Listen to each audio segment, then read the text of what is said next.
Hello there, mere imaginary friend. And today I have a story for you by Henry James. Now, as always, bear in mind that sometimes an author will have included something in their work that at the time of writing seemed fine to them, and it's not always fine. This is The Turn of the Screw. The story had held us round the fire sufficiently breathless, but except the obvious remark that it was gruesome, as on Christmas Eve in an old house a strange tale should essentially be. I remember no comment uttered till somebody happened to say that it was the only case he had met in which such a visitation had fallen on a child. The case, I may mention, was that of an apparition in just such an old house as had gathered us for the occasion, an appearance of a dreadful kind to a little boy, sleeping in the room with his mother, and waking her up in the terror of it, waking her not to dissipate his dread and soothe him to sleep again, but to encounter also herself before she had succeeded in doing so, the same sight that had shaken him. It was this observation that drew from Douglas, not immediately, but later in the evening, a reply that had the interesting consequence to which I call attention. Someone else told the story, not particularly effective, but which I saw he was not following. This I took for a sign that he had himself something to produce, and that we should only have to wait. We waited, in fact, till 2 nights later, but that same evening, before we scattered, he brought out what was in his mind. I quite agree, in regard to Griffin's ghost, or whatever it was, that its appearing first to the little boy, at so tender an age, adds a particular touch. But it's not the first occurrence of its charming kind that I know to have involved the child. If the child gives the effect another turn of the screw, what do you say to two children? We say, of course, someone exclaimed, that they give 2 turns. Also, that we want to hear about them. I can see Douglas there before the fire, to which he had got up to present his back, looking down at his interlocutor with his hands in his pockets. Nobody but me, till now, has ever heard. It's quite too horrible. This, naturally, was declared by several voices to give the thing the utmost price, and our friend, with quiet art, prepared his triumph by turning his eyes over the rest of us and going on. It's beyond everything. Nothing at all that I know touches it. For sheer terror? I remember asking. He seemed to say it was not so simple as that. To be really at a loss how to qualify it. He passed his hand over his eyes, made a little wincing grimace. For dreadfulness. Oh, how delicious, cried one of the women. He took no notice of her. He looked at me, but as if, instead of me, he saw what he spoke of. For general uncanny ugliness and horror and pain. Well then, I said, just sit right down and begin. He turned round to the fire, gave a kick to a log, watched it an instant. Then, as he faced us again, I can't begin. I shall have to send to town. There was a unanimous groan at this, and much reproach, after which, in his preoccupied way, he explained. The story's written. It's in a locked drawer. It's not been out for years. I could write to my man and enclose the key. He could send down the packet as he finds it. It was to me in particular that he appeared to propound this, appeared almost to appeal for aid not to hesitate. He had broken a thickness of ice, the formation of many a winter. It had his reasons for a long silence. The others resented postponement, but it was just his scruples that charmed me. I adjured him to write by the first post and to agree with us for an early hearing. Then I asked him if the experience in question had been his own. To this his answer was prompt. Oh, thank God, no. And is the record yours? You took the thing down? Nothing but the impression. I took that. Here. He tapped his heart. I've never lost it. Then your manuscript is in old faded ink and in the most beautiful hand. He hung fire again. A woman's. She's been dead these 20 years. She sent me the pages in question before she died. They were all listening now, and of course there was somebody to be arch, or at any rate to draw the inference, but if he put the inference by without a smile, it was also without irritation. She was a most charming person, but she was 10 years older than I. She was my sister's governess. He quietly said, she was the most agreeable woman I've ever known in her position. She would have been worthy of any whatever. It was long ago, and this episode was long before. I was at Trinity, and I found her at home on my coming down the second summer. I was much there that year. It was a beautiful one, and we had, in her off hours, some strolls and talks in the garden, talks in which she struck me as awfully clever and nice. Oh yes, don't grin. I liked her extremely, and am glad to this day to think she liked me too. If she hadn't, she wouldn't have told me. She had never told anyone. It wasn't simply that she said so, but that I knew she hadn't. I was sure. I could see. You'll easily judge why when you hear. Because the thing had been such a scare? He continued to fix me. You'll easily judge, he repeated. You will. I fixed him too. I see. She was in love. He laughed for the first time. You are acute. Yes, she was in love. That is, she had been.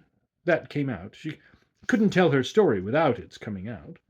I saw it, and she saw I saw it, but neither of us spoke of it. I remember the time and the place, the corner of the lawn, the shade of the great beeches, and the long hot summer afternoon. It wasn't a scene for a shudder, but oh. He quitted the fire and dropped back into his chair. You'll receive the packet Thursday morning? I inquired. Probably not till the second post. Well then, after dinner. You'll all meet me here? He looked us round again. Isn't anybody going? It was almost the tone of hope. Everybody will stay. I will, and I will, cried the ladies whose departure had been fixed. Mrs. Griffin, however, expressed the need for a little more light. Who was it she was in love with? The story will tell, I took upon myself to reply. Oh, I can't wait for the story.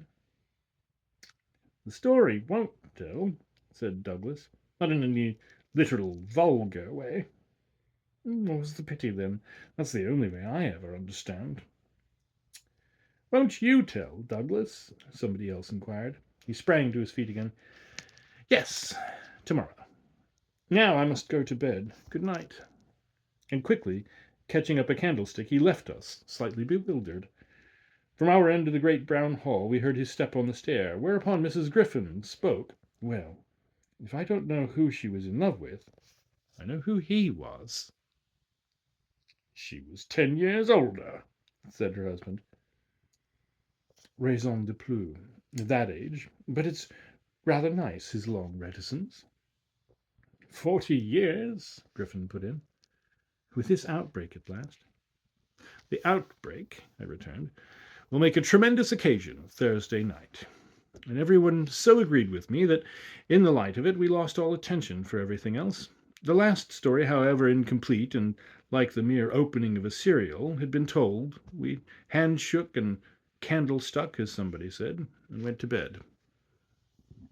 I knew the next day that a letter containing the key had, by the first post, gone off to his London apartments, but in spite of, or perhaps just on account of, the eventual diffusion of this knowledge, we quite let him alone till after dinner, till such an hour of the evening, in fact, as might best accord with the kind of emotion on which our hopes were fixed. Then he became as communicative as we could desire, and indeed gave us his best reason for being so. We had it from him again before the fire in the hall, as we had had our mild wonders of the previous night. It appeared that the narrative he had promised to read us really required for a proper intelligence a few words of prologue. Let me say here distinctly, to have done with it, that this narrative, from an exact transcript of my own, made much later, is what I shall presently give. Poor Douglas, before his death, when it was in sight, committed to me the manuscript that reached him on the third of these days, and that on the same spot, with immense effect, he began to read to our hushed little circle on the night of the 4th. The departing ladies who had said they would stay didn't, of course, thank heaven, stay. They departed, in consequence of arrangements made, in a rage of curiosity, as they professed, produced by the touches with which he had already worked us up, but that only made his little final auditory more compact and select, kept it round the hearth, subject to a common thrill. The first of these touches conveyed that the written statement took up the tale at a point after it had, in a manner, begun. The fact to be in possession of was therefore that his old friend, the youngest of several daughters of a poor country parson, had at the age of 20, on taking service for the first time in the schoolroom, come up to London in trepidation to answer in person an advertisement that had already placed her in brief correspondence with the advertiser. This person proved, on her presenting herself for judgment at a house in Harley Street, that impressed her as vast and imposing. This prospective patron proved a gentleman, a bachelor in the prime of life. Such a figure had never risen, save in a dream or an old novel, before a fluttered, anxious girl out of a Hampshire vicarage. One could easily fix his type.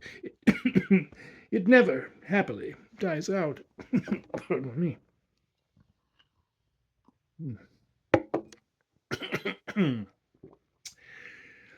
He was handsome and bold and pleasant, off-hand and gay and kind. He struck her inevitably as gallant and splendid. But what took her most of all, and gave her the courage she afterwards showed, was that he put the whole thing to her as a kind of favour, an obligation he should gratefully incur. She conceived him as rich, but as fearfully extravagant, saw him all in a glow of high fashion, of good looks, of expensive habits, of charming ways with women. He had for his own town residence a big house filled with the spoils of travel and the trophies of the chase. But it was to his country home, an old family place in Essex, that he wished her immediately to proceed.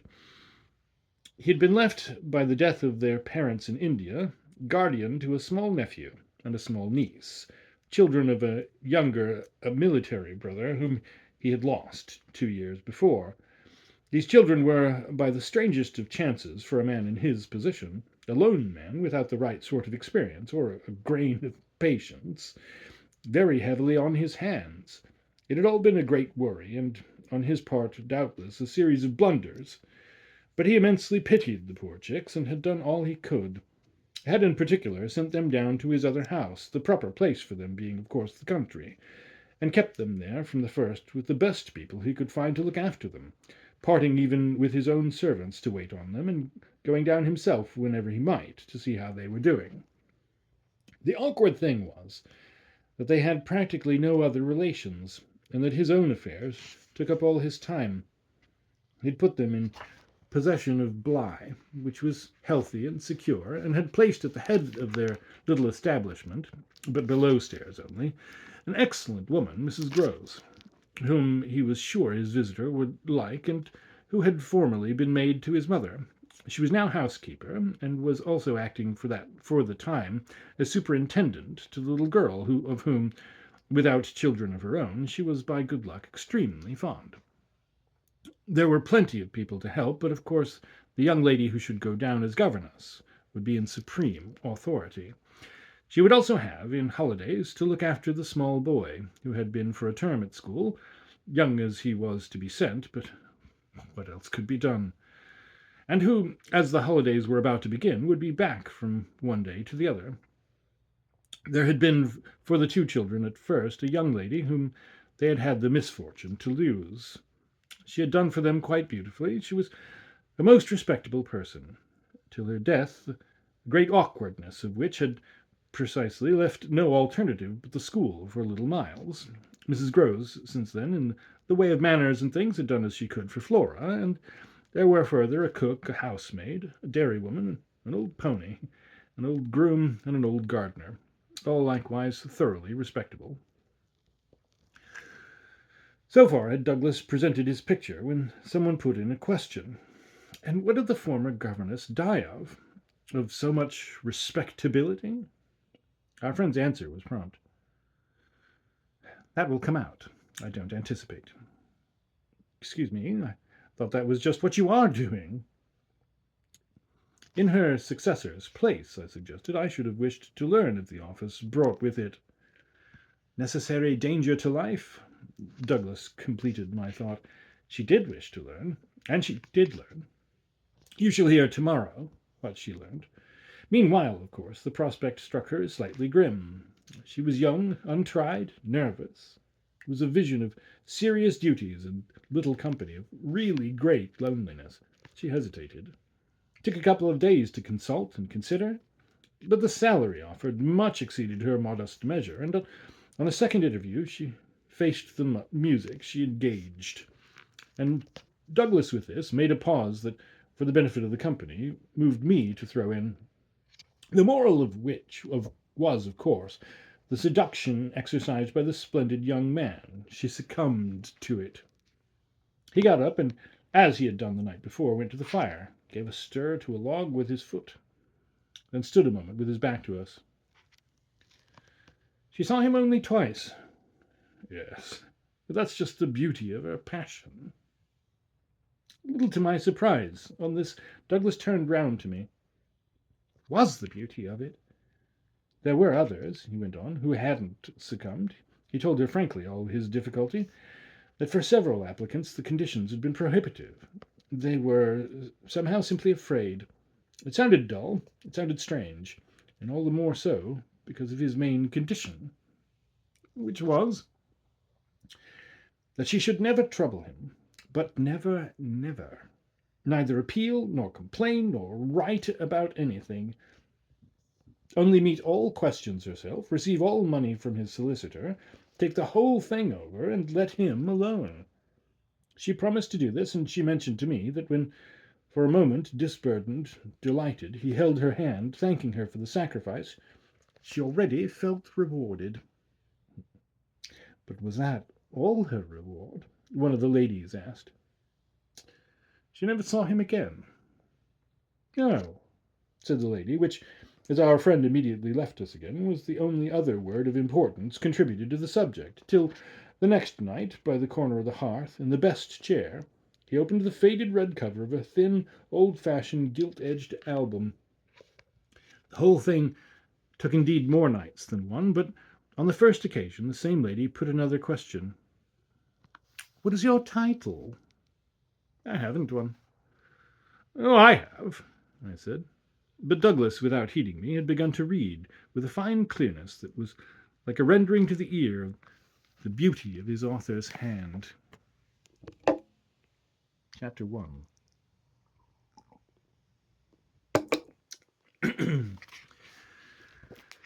I remember the whole beginning as a succession of flights and drops, a little seesaw of the right throbs and the wrong. After rising in town to meet his appeal, I had, at all events, a couple of very bad days. Found myself doubtful again, felt indeed sure I had made a mistake. In this state of mind, I spent the long hours of bumping, swinging coach that carried me to the stopping place at which I was to be met by a vehicle from the house. This conveyance, I was told, had been ordered, and I found, toward the close of the June afternoon, a commodious fly in waiting for me.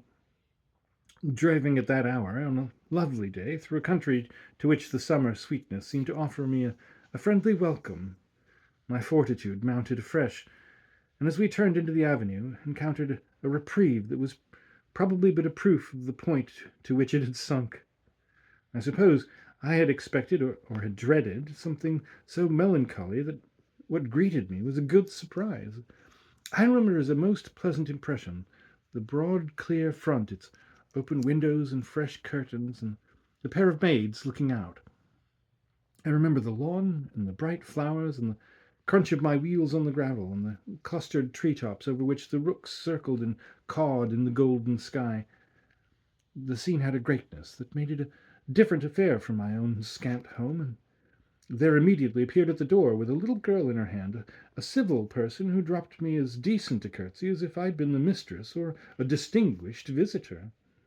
I had received in Harley Street a narrower notion of the place, and that, as I recalled it, made me think the proprietor still more of a gentleman, suggested that what I was to enjoy might be something beyond his promise. I had no drop again till the next day, for I was carried triumphantly through the following hours by my introduction to the younger of my pupils. The little girl who accompanied Mrs. Groves appeared to me on the spot a creature so charming as to make it a great fortune to have to do with her. She was the most beautiful child I'd ever seen, and I afterward wondered that my employer had not told me more of her. I slept little that night. I was too much excited, and this astonished me too, I recollect, remained with me, adding to my sense of the liberality with which I was treated. The large, impressive room, one of the best in the house, the great state bed, as I almost felt it, the full figured draperies, the long glasses in which for the first time I could see myself from head to foot, all struck me, like the extraordinary charm of my small charge, as so many things thrown in. It was thrown in as well from the first moment that I should get on with Mrs. Groves, in a relation over which, on my way in the coach, I fear I had rather brooded. The only thing, indeed, that in this early outlook might have made me shrink again, was the clear circumstance of her being so glad to see me. I perceived within half an hour that she was so glad, stout, simple, plain, clean, wholesome woman, as to be positively on her guard against showing it too much. I wondered even then a little why she should wish not to show it, and that with reflection, with suspicion, might of course have made me uneasy. But it was a comfort that there could be no uneasiness in a connection with anything so beatific as the radiant image of my little girl, the vision of whose angelic beauty had probably more than anything else to do with the restlessness that before morning made me several times rise and wander about my room, to take in the whole picture and prospect, to watch from my open window the faint summer dawn, to look at such portions of the rest of the house as I could catch, and to listen while in the fading dusk the first birds began to twitter for the possible recurrence of a sound or two, less natural and not without but within, that I had fancied I had heard. There had been a moment when I believed I recognized, faint and far, the cry of a child. There had been another when I found myself just consciously starting as at the passage before my door of a light footstep. But these fancies were not marked enough not to be thrown off, and it is only in the light, or the gloom, I should rather say, of another and of other and subsequent matters that they now come back to me. To watch, teach, form little Flora would too evidently be the making of a happy and useful life. It had been agreed between us downstairs that after this first occasion I should have her as a matter of course at night, her small white bed being already arranged to that end in my room. What I had undertaken was the whole care of her, and she had remained just this last time with Mrs. Groves only as an effect of our consideration for my inevitable strangeness and her natural timidity. In spite of this timidity, which the child herself in the oddest way in the world had been perfectly frank and brave about, allowing it without a sign of uncomfortable consciousness, with the deep, sweet serenity, indeed, of one of Raphael's holy infants, to be discussed, to be imputed to her, and to determine us, I feel quite sure she would presently like me. It was part of what I already liked Mrs. Groves herself for, the pleasure I could see her feel in my admiration and wonder as I sat at supper with 4 tall candles, and with my pupil in a high chair and a bib brightly facing me, between them over bread and milk. There were naturally things that in Flora's presence could pass between us only as prodigious and gratified looks, obscure and roundabout allusions. And the little boy, does he look like her? Is he too so very remarkable? One wouldn't flatter a child. Oh, miss, most remarkable, if you think well of this one. And she stood there with a plate in her hand, beaming at our companion, who looked from one of us to the other with placid heavenly eyes that contained nothing to check us. Yes, if I do, you will be carried away by the little gentleman. Well, that, I think, is what I came for, to be carried away. I'm afraid, however, I remember feeling the impulse to add, I'm rather easily carried away. I was carried away in London. I can still see Mrs. Grose's broad face as she took this in. In Harley Street. In Harley Street. Well, miss, you're not the first, and you won't be the last. Oh, I've no pretension, I could laugh, to being the only one. My other pupil, at any rate, as I understand, comes back tomorrow?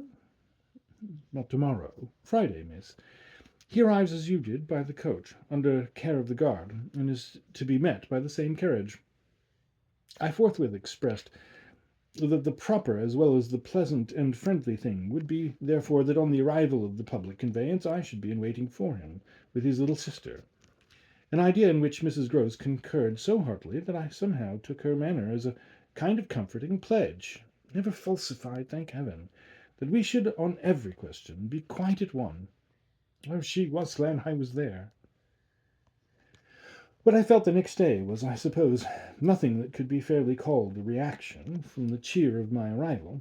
It was probably at the most only a slight oppression, produced by a fuller measure of the scale as I walked round them, gazed up at them, took them in, of my new circumstances. They had, as it were, an extent and mass for which I had not been prepared, and in the presence of which I found myself freshly a little scared as well as a little proud. Lessons in this agitation certainly suffered some delay. I reflected that my first duty was, by the gentlest arts I could contrive, to win the child into the sense of knowing me. I spent the day with her out of doors. I arranged with her, to her great satisfaction, that it should be she only, who might show me the place. She showed it step by step, and room by room, and secret by secret, with droll, delightful, childish talk about it, and with the result, in half an hour, of our becoming immense friends. Young as she was, I was struck, throughout our little tour, with her confidence, courage, with the way, in empty chambers and dull corridors, on crooked staircases that made me pause, and even on the summit of an old machicolated square tower that made me dizzy, her morning music, her disposition to tell me so many more things than she asked, rang out and led me on. I've not seen Bly since the day I left it, and I dare say that to my older and more informed eyes it would now appear sufficiently contracted, but as my little conductress, with her hair of gold and her frock of blue, danced before me round corners and pattered down passages, I had the view of a castle of romance, inhabited by a rosy sprite. Such a places would somehow, for diversion of the young idea, take all colour out of storybooks and fairy tales. Wasn't it just a storybook over which I had fallen a doze in a dream? No. It was a big, ugly, antique, but convenient house, embodying a few features of a building still older, half replaced and half utilized, in which I had the fancy of our being almost as lost as a handful of passengers in a great drifting ship. Well, I was, strangely, at the helm. Chapter 2.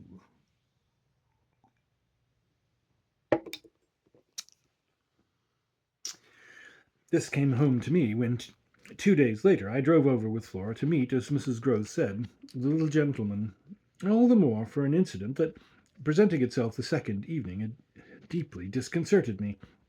The first day had been, on the whole, as I have expressed, reassuring, but I was to see it wind up in keen apprehension. The post-bag that evening, it came late, contained a letter for me, which, however, in the hand of my employer, I found to be composed of but a few words enclosing another, addressed to himself with a seal still unbroken. This I recognize as from the headmaster, and the headmaster's an awful bore. Read him, please, deal with him, but mind you don't report, not a word. I'm off. I broke the seal with a great effort, so great a one that I was a long time coming to it. Took the unopened missive at last up to my room, and only attacked it just before going to bed. I had better have left it wait till morning, for it gave me a second sleepless night. With no counsel to take, the next day I was full of distress, and it finally got so the better of me that I determined to open myself at least to Mrs. Grose. What did it mean? The child's dismissed his school. She gave me a look that I remarked at the moment, then, visibly, with a quick blankness, seemed to try to take it back. Oh, but aren't they all? Sent home, yes, but only for the holidays. Miles may never go back at all. Consciously, under my attention, she reddened. They won't take him. They absolutely decline. At this she raised her eyes, which she had turned from me. I saw them fill with good tears. What has he done? I hesitated. Then I judged best simply to hand her my letter, which, however, had the effect of making her, without taking it, simply put her hands behind her. She shook her head sadly. Such things are not for me, miss.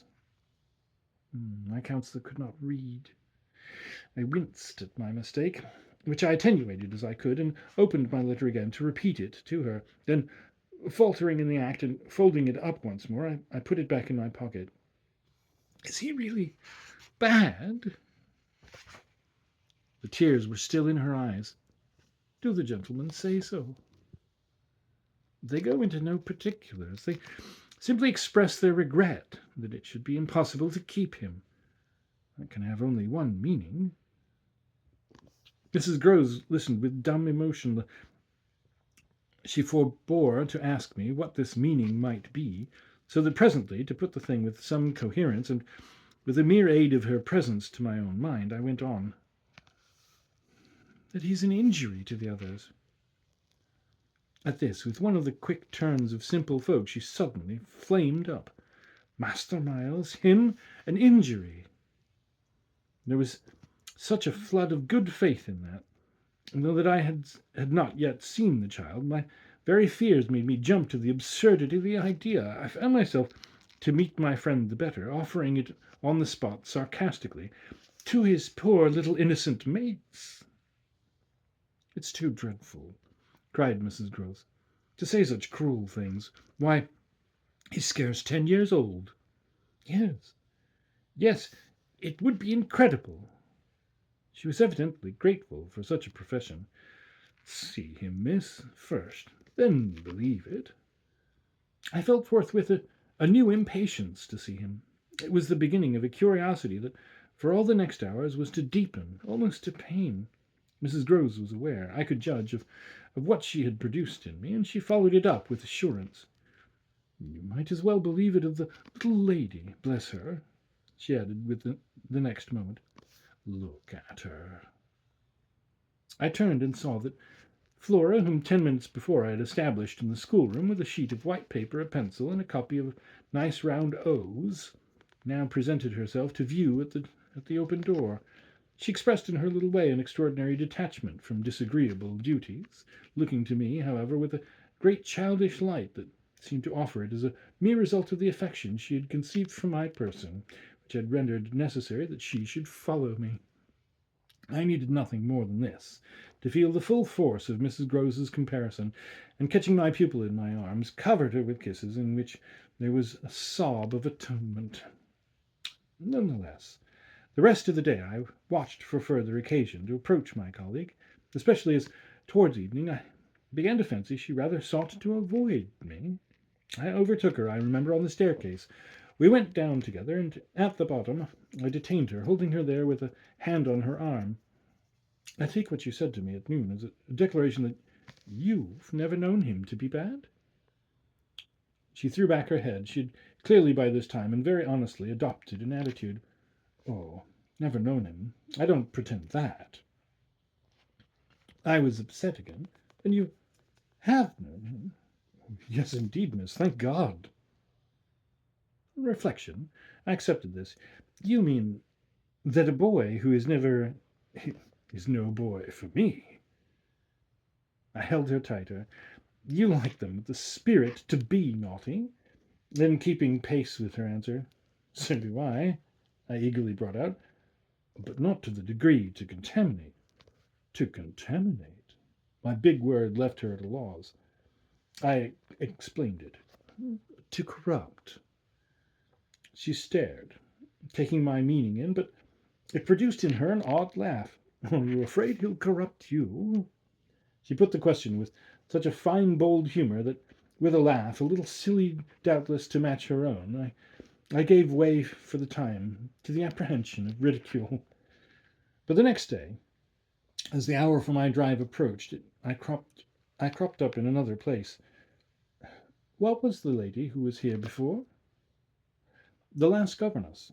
She was also young and pretty, almost as young and almost as pretty, miss, even as you. Ah, then, I hope her youth and her beauty helped her. I recollect throwing off. He seems to like us, young and pretty. No, he did, Mrs. Groves assented. It was the way he liked everyone. She had no sooner spoken, indeed, than she caught herself up. I mean, that's his way, the master's. I was struck. But of whom did you speak first? She looked blank, but she coloured. Why, of him? Of the master? Of who else? There was so obviously no one else that the next moment I had lost my impression of her having accidentally said more than she meant, and I merely asked what I wanted to know. Did she see anything in the boy that wasn't right? She never told me.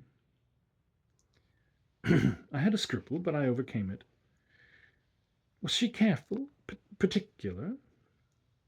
Mrs. Groves appeared to try to be conscientious. Well, about some things, yes. But not about all. Again, she considered. Well, miss, she's gone. I won't tell tales.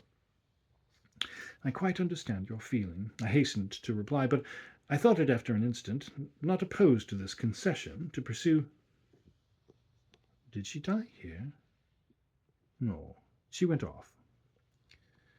I don't know what there was in this brevity of Mrs. Groves that struck me as ambiguous. Went off? To die? Mrs. Groves looked straight out of the window, but I felt that, hypothetically, I had a right to know what young persons engaged for Bly were expected to do. She was taken ill, you mean, and went home? She was not taken ill, so far as it appeared in this house. She left it at the end of the year to go home, as she said, for a short holiday, to which the time she had put in had certainly given her a right. We had then a young woman, a nursemaid, who had stayed on and was a good girl and clever, and she took the children altogether for the interval, but our young lady never came back, and at the very moment I was expecting her, I heard from the master that she was dead. I turned this over.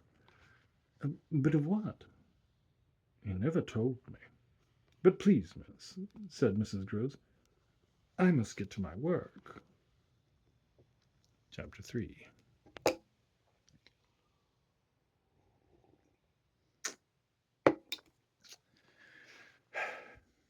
Her thus turning her back on me was, fortunately not for my just preoccupations, a snub that could check the growth of our mutual esteem. We met after I had brought home little Miles more intimately than ever on the ground of my stupefaction, my general emotion. So monstrous was I then to pronounce it that such a child as had now been revealed to me should be under an interdict. I was a little late on the scene, and I felt, as he stood wistfully looking out for me before the door of the inn at which the coach had put him down, that I had seen him on the instant, without and within, in the great glow of freshness, the same positive fragrance of purity in which I had, from the first moment, seen his little sister. He was incredibly beautiful, and Mrs. Groves had put her finger on it. Everything but a sort of passion of tenderness for him was swept away by his presence. What I then and there took him to my heart was something divine that I had never found to the same degree in any child. His indescribable little air of knowing nothing in the world but love. It would have been impossible to carry a bad name with a greater sweetness of innocence. And by the time I had got back to Bly with him, I remained merely bewildered. So far, that is, I was not outraged by the sense of the horrible letter locked up in my room, in a drawer. As soon as I could compass a private word with Mrs. Gross, I declared to her that it was grotesque. She promptly understood me. You mean the cruel charge. It doesn't live an instant. My dear woman, look at him. She smiled at my pretension to have discovered his charm. I assure you, miss, I do nothing else. What will you say, then? She immediately added. In answer to the letter, I had made up my mind. Nothing. And to his uncle, I was incisive. Nothing. And to the boy himself, I was wonderful. Nothing. She gave with her apron a great wipe to her mouth. Then I'll stand by you. We'll see it out. We'll see it out, I ardently echoed, giving her my hand to make it a vow. She held me there a moment, then whisked up her apron again with her detached hand. Would you mind, miss, if I used the freedom to kiss me? No. I took the good creature in my arms, and after we had embraced like sisters, felt still more fortified and indignant. This, at all events, was for the time a time so full that, as I recall the way it went, it reminds me of all the art I now need to make it a little distinct. What I look back at with amazement is the situation I accepted. I had undertaken with my companion to see it out, and I was under a charm, apparently, that could smooth away the extent and the far and difficult connections of such an effort. I was lifted aloft on a great wave of infatuation and pity. I found it simple in my ignorance, my confusion, and perhaps my conceit, to assume that I could deal with a boy whose education for the world was all on the point of beginning. I am unable even to remember at this day what proposal I framed for the end of his holidays and the resumption of his studies. Lessons with me, indeed, that charming summer. We all had a theory that he was to have, but I now feel that for weeks the lessons must have been rather my own. I learned something, at first certainly, that had not been one of the teachings of my small smothered life. Learnt to be amused and even amusing, and not to think for the morrow. It was the first time, in a manner, that I had known space and air and freedom, all the music of summer and all the mystery of nature. And then there was consideration, and consideration was sweet. It was a trap, not designed, but deep. To my imagination, to my delicacy, perhaps to my vanity, to whatever in me was most excitable. The best way to picture it all is to say that I was off my guard. They gave me so little trouble, they were of a gentleness so extraordinary. I used to speculate, but even this with a dim disconnectedness, as to how the rough future, for all futures are rough, would handle them and might bruise them. They had the bloom of health and happiness, and yet, as if I had been in charge of a pair of little grandees, of princes of the blood, for whom everything to be right would have to be enclosed and protected. The only form that, in my fancy, the after years could take for them was that of a romantic, a really royal extension of the garden and the park. It may be, of course, above all, that what suddenly broke into this gives the previous time a charm of silliness, that hush in which something gathers or crouches. The change was actually like the spring of a beast. In the first weeks, the days were long. They often, at their finest, gave me what I used to call my own hour, the hour when, for my pupils, tea time and bedtime having come and gone, I had before my final retirement a small interval alone. Much as I liked my companions, this hour was the thing in the day I liked most, and I liked it best of all when, as the light faded, or rather I should say the day lingered, and the last calls of the last birds sounded in a flushed sky from the old trees, I could take a turn into the grounds and enjoy, almost with a sense of property that amused and flattered me, the beauty and dignity of the place. It was a pleasure at these moments to feel myself tranquil and justified. Doubtless, perhaps, also to reflect that By my discretion, my quiet good sense, and general high propriety, I was giving pleasure, if he ever thought of it, to the person to whose pressure I had responded. What I was doing was what he had earnestly hoped and directly asked of me, and that I could, after all, do it, proved even a greater joy than I had expected. I dare say I fancied myself, in short, a remarkable young woman, and took comfort in the faith that this would more publicly appear.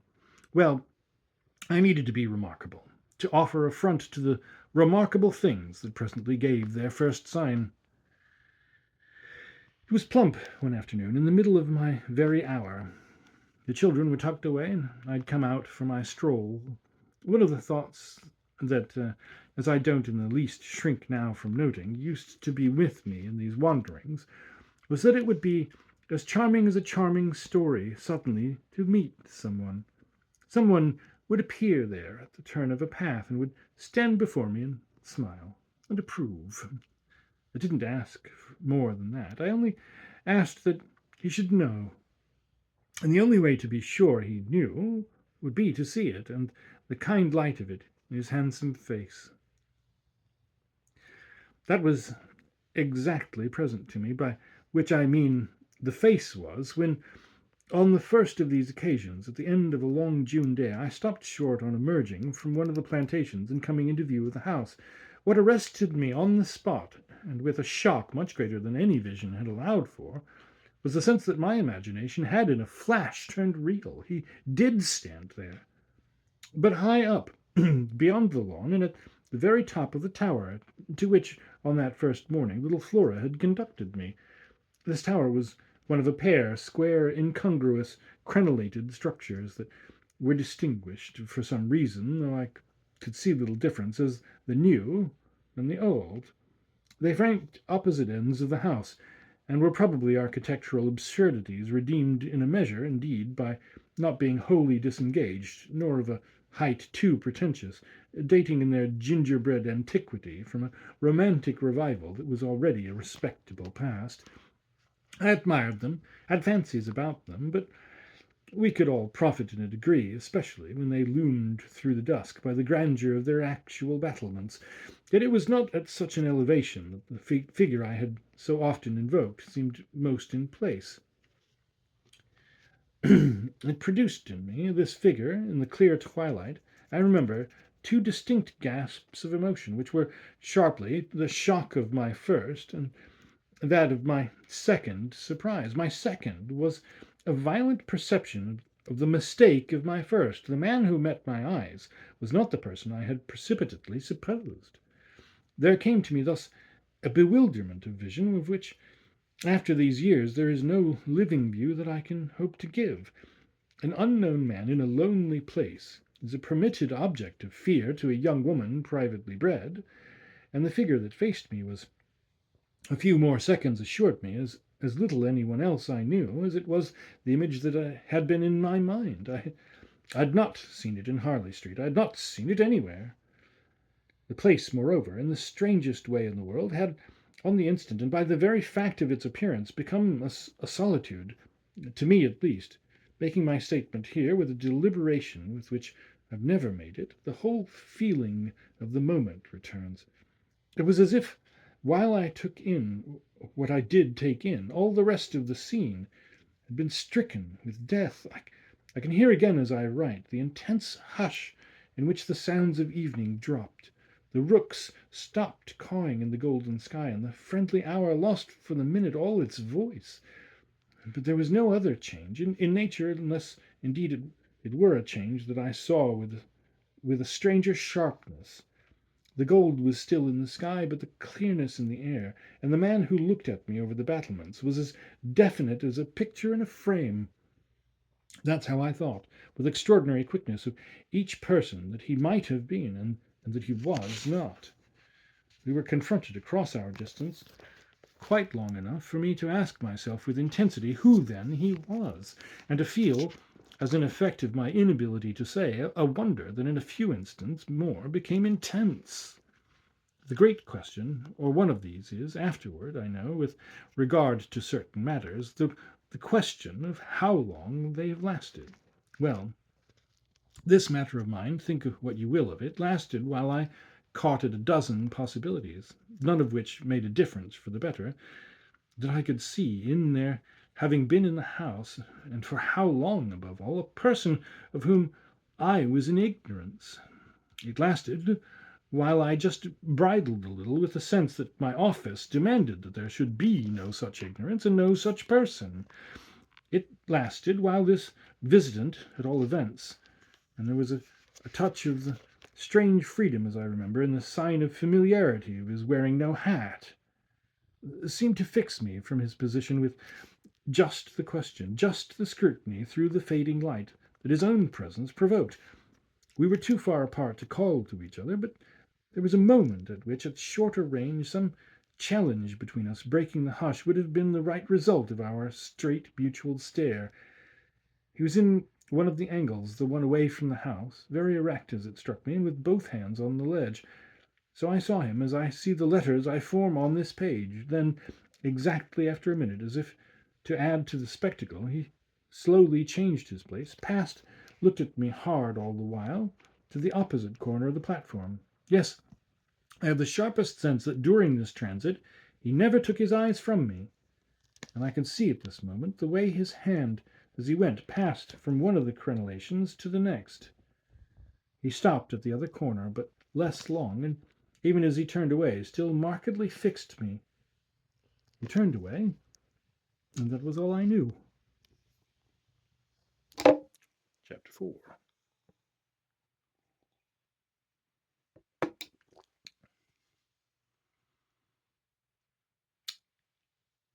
It was not that I didn't wait on this occasion for more, for I was rooted as deeply as I was shaken. Was there a secret of Bly, a mystery of Udolpho, or an insane and unmentionable relative kept in unsuspected confinement? I can't say how long I turned it over, or how long, in a confusion of curiosity and dread, I remained where I had had my collision. I only recall that when I re-entered the house, darkness had quite closed in. Agitation in the interval certainly had held me and driven me, for I must, in circling about the place, have walked 3 miles. But I was to be later on so much more overwhelmed that this mere dawn of alarm was a comparatively human chill. The most singular part of it, in fact, singular as the rest had been, was the part I became in the hall aware of in meeting Mrs. Groves. This picture comes back to me in the general train. The impression, as I received it on my return, of the wide white panelled space, bright in the lamplight, with its portraits and red carpet, and of the good surprised look of my friend, which immediately told me she had missed me. It came to me straightway, under her contact, that with plain heartiness, mere relieved anxiety at my appearance, she knew nothing whatever that could bear upon the incident I had there ready for her. I'd not suspected in advance that her comfortable face would pull me up, and I somehow measured the importance of what I had seen by my thus finding myself hesitate to mention it. Scarce anything in the whole history seems to me so odd as this fact that my real beginning of fear was one, as I may say, with the instinct of sparing my companion. On the spot, accordingly, in the pleasant hall, and with her eyes on me, I, for a reason that I couldn't then have phrased, achieved an inward resolution, offered a vague pretext for my lateness, and with the plea of the beauty of the night and of the heavy dew and wet feet, went as soon as possible to my room. Here it was another affair. Here, for many days after, it was a queer affair enough. There were hours, from day to day, or at least there were moments, snatched even from clear duties, when I had to shut myself up, to think. It was not so much yet that I was more nervous than I could bear to be, as that I was remarkably afraid of becoming so. For the truth I had now to turn over was simply and clearly the truth that I could arrive at no account whatever of the visitor with whom I had been so inexplicably, and yet, as it seemed to me, so intimately concerned. It took little time to see that I should sound without forms of inquiry and without exciting remark any domestic complications. The shock I had suffered must have sharpened all my senses. I felt sure, at the end of 3 days, and as the result of mere closer attention, that I had not been practised upon by the servants, nor made the object of any game. Of whatever it was that I knew, nothing was known around me. There was but one sane inference: someone had taken a liberty, rather gross. That was what repeatedly I dipped into my room and locked the door to say to myself. We had been, collectively, subject to an intrusion. Some unscrupulous traveller, curious in old houses, had made his way in unobserved, enjoyed the prospect from the best point of view, and then stolen out as he came. If he had given me such a bold, hard stare, that was but a part of his indiscretion. The good thing, after all, was that we should surely see no more of him.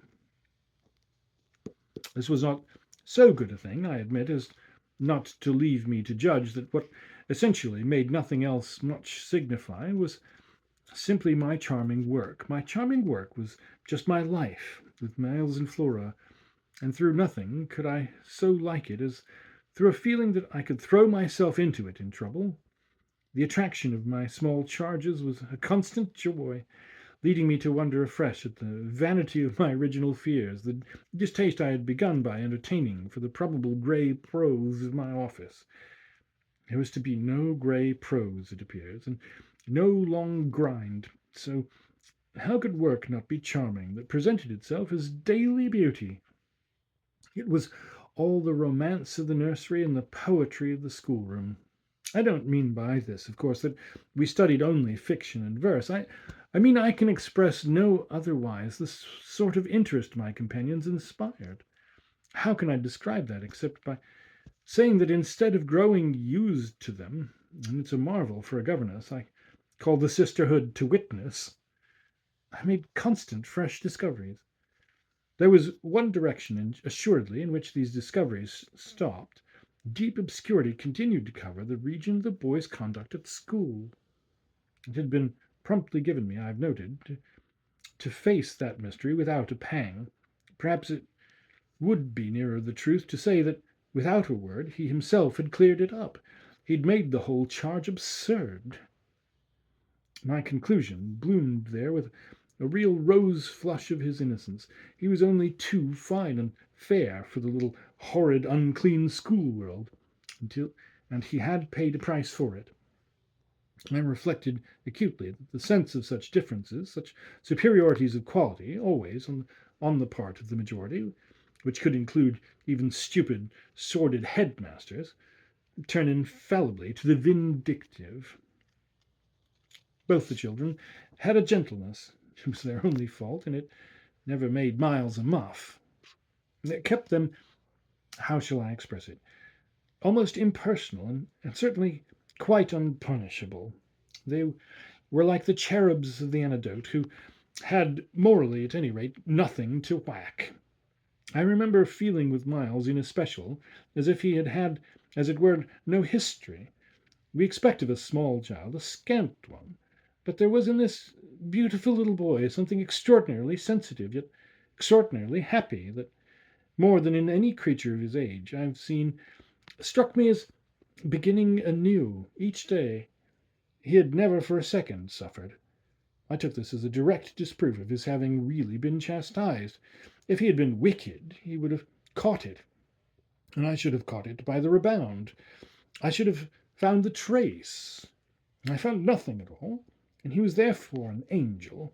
He never spoke of his school, never mentioned a comrade or a master, and I, for my part, was quite too much disgusted to allude to them. Of course I was under the spell, and the wonderful part is that, even at the time, I perfectly knew I was. But I gave myself up to it. It was an antidote to any pain, and I had more pains than one. I was in receipt in these days of disturbing letters from home, where things were not going well. But with my children, what things in the world mattered? That was the question I used to put to my scrappy retirements, and was dazzled by their loveliness. There was a Sunday, to get on, when it rained with such force and for so many hours that there could be no procession to church, in consequence of which, as the day declined, I had arranged with Mrs. Grose that, should the evening show improvement, we would attend together the late service. The rain happily stopped, and I prepared for our walk, which, through the park and by the good road to the village, would be a matter of 20 minutes. Coming downstairs to meet my colleague in the hall, I remembered a pair of gloves that had required 3 stitches, and that had received them, with a publicity perhaps not edifying, while I sat with the children at their tea, served on Sundays by exception, in that cold, clean temple of mahogany and brass, the grown-up dining room. The gloves had been dropped there, and I turned in to recover them. The day was grey enough, but the afternoon light still lingered, and it enabled me, on crossing the threshold, not only to recognise, on a chair near the wide window, then closed, the articles I wanted, but to become aware of a person on the other side of the window, and looking straight in. One step into the room had sufficed. My vision was instantaneous. It was all there. The person, looking straight in, was the person who had already appeared to me. He appeared thus again with, I won't say greater distinctness, for that was impossible, but with a nearness that represented a forward stride in our intercourse, and made me, as I met him, catch my breath and turn cold. He was the same.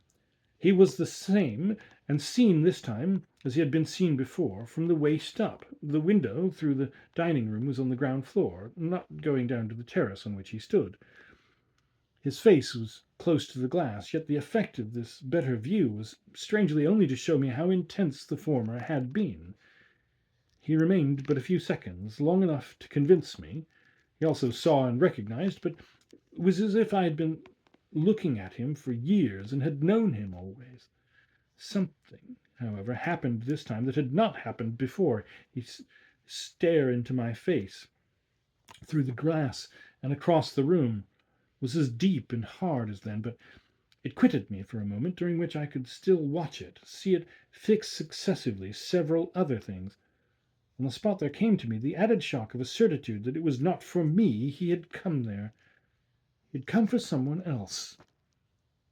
The flash of this knowledge, for it was knowledge, in the midst of dread, produced in me the most extraordinary effect. Started as I stood there a sudden vibration of duty and courage. I say courage because I was beyond all doubt already far gone. I bounded straight out of the door again, reached that of the house, got in an instant upon the drive, and passing along the terrace as fast as I could rush, turned a corner and came full in sight. But I was in sight of nothing now. My visitor had vanished. I stopped. I almost dropped with the real relief of this, but I took in the whole scene. I gave him time to reappear. I call it time, but how long was it? I can't speak to the purpose today of the duration of these things. That kind of measure must have left me. They couldn't have lasted as they actually appeared to me to last. The terrace and the whole place, the lawn and the garden beyond it, all I could see of the park were empty, with a great emptiness. There were shrubberies and big trees, but I remember the clear assurance I felt that none of them concealed him. He was there or was not there if I didn't see him. I got hold of this, then instinctively, instead of returning as I'd come, went to the window. It was confusedly present to me that I ought to place myself where he had stood. I did so. I applied my face to the pane and looked, as he had looked, into the room. As if at this moment, to show me exactly what his range had been, Mrs. Grose, as I had done for himself just before, came in from the hall. With this I had the full image of a repetition of what had already occurred. She saw me as I had seen my own visitant. She pulled up short as I had done. I gave her something of the shock that I had received. She turned white, and this made me ask myself if I had blanched as much. She stared, in short, and retreated on just my lines, and I knew she had then passed out and come round to me, and that I should presently meet her. I remained where I was, and while I waited I thought of more things than one, but there's only one I take space to mention. I wondered why she should be scared. Chapter 5.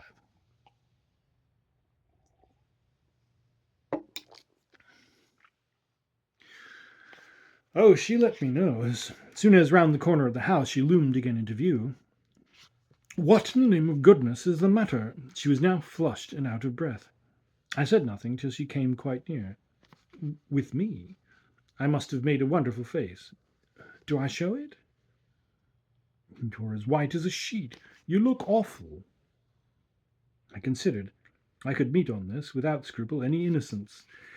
My need to respect the bloom of Mrs. Grose's had dropped, but without a rustle, from my shoulders, and if I wavered for the instant, it was not with what I kept back. I put out my hand to her, and she took it. I held her hard a little, liking to feel her close to me.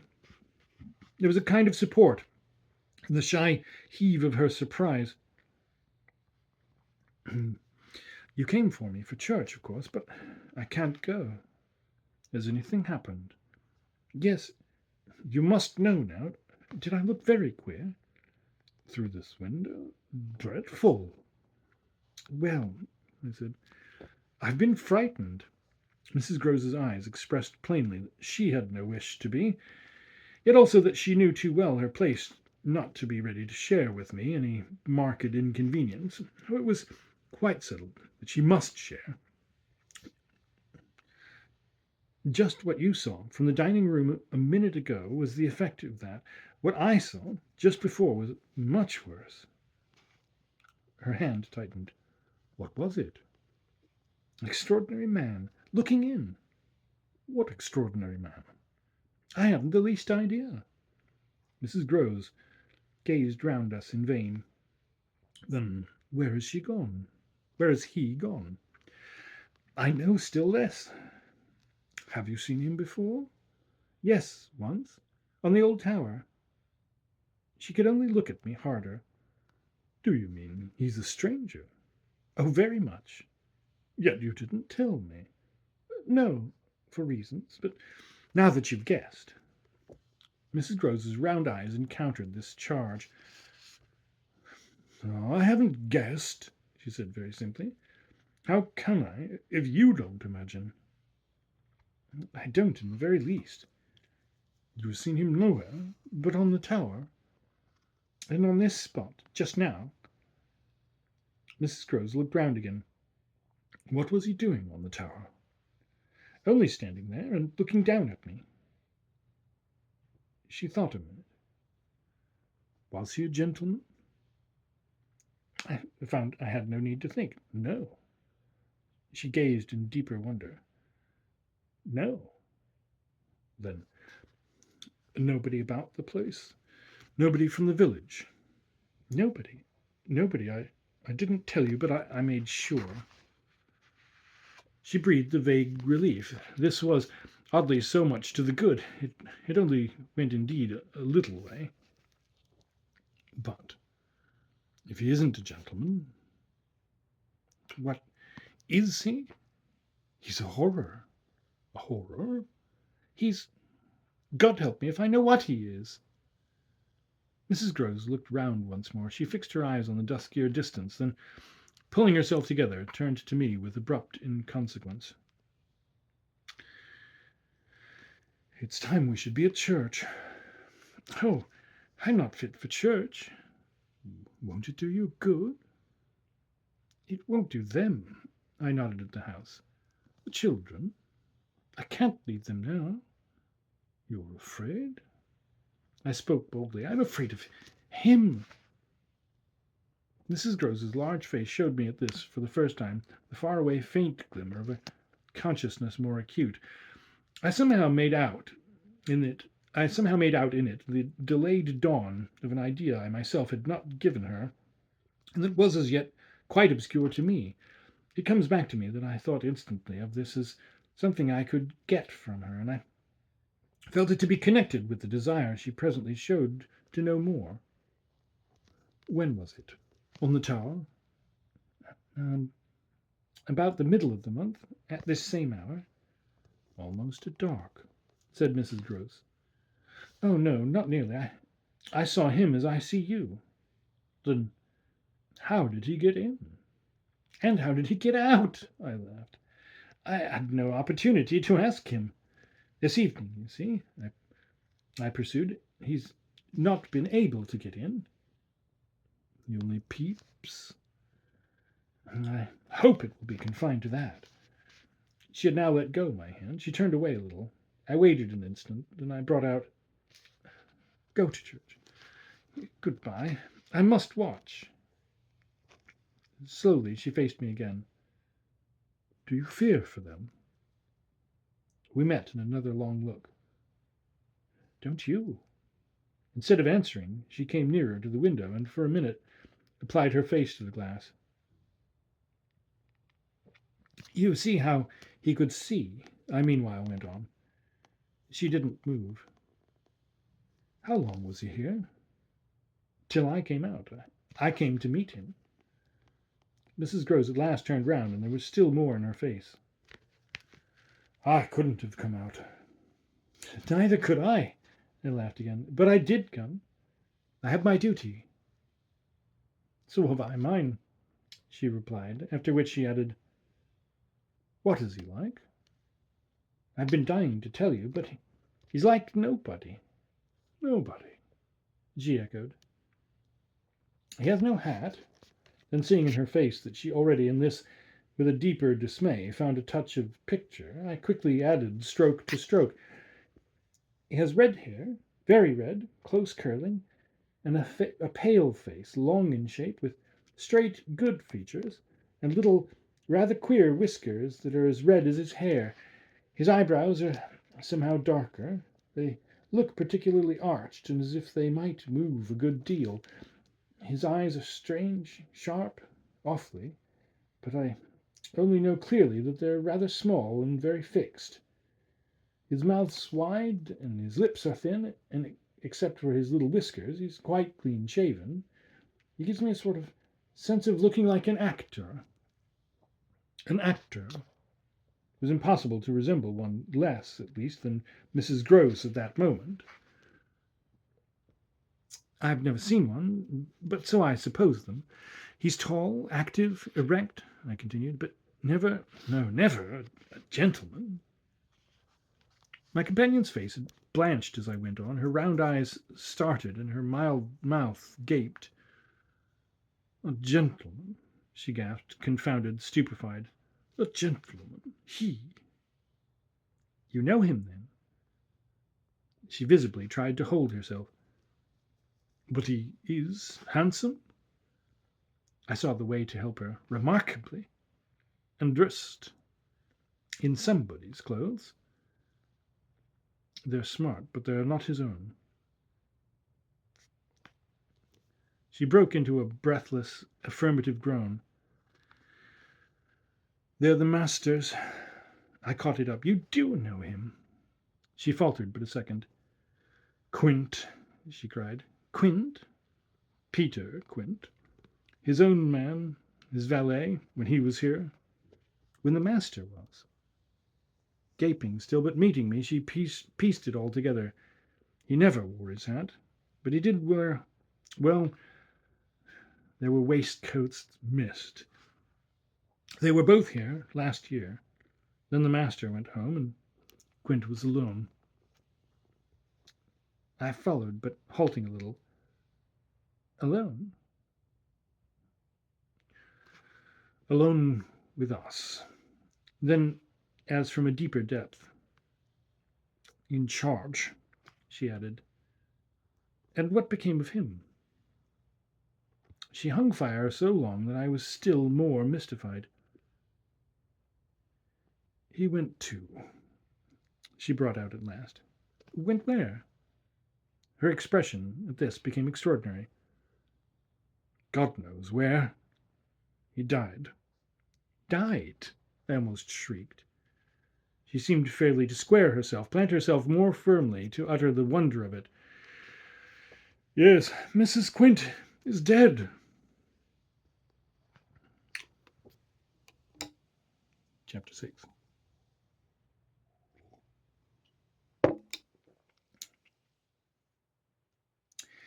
It took, of course, more than that particular passage to place us together in presence of what we had now to live with as we could, and our dreadful liability to impressions of the order so vividly exemplified in my companion's knowledge, henceforth a knowledge half consternation and half compassion of that liability. There had been this evening, after the revelation left me, for an hour so prostrate, there had been for either of us no attendance on any service, but a little service of tears and vows, of prayers and promises, a climax to the series of mutual challenges and pledges that had straightway ensued on our retreating together to the schoolroom and shutting ourselves up there to have everything out. The result of our having everything out was simply to reduce our situation to the last rigour of its elements. She herself had seen nothing, not the shadow of a shadow, and nobody in the house but the governess was in the governess's plight.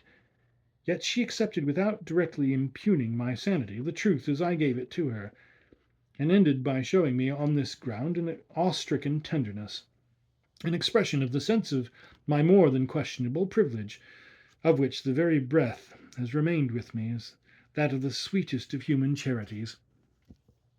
What was settled between us, accordingly, that night, was that we thought we might bear things together, and I was not even sure that, in spite of her exemption, it was she who had the best of the burden.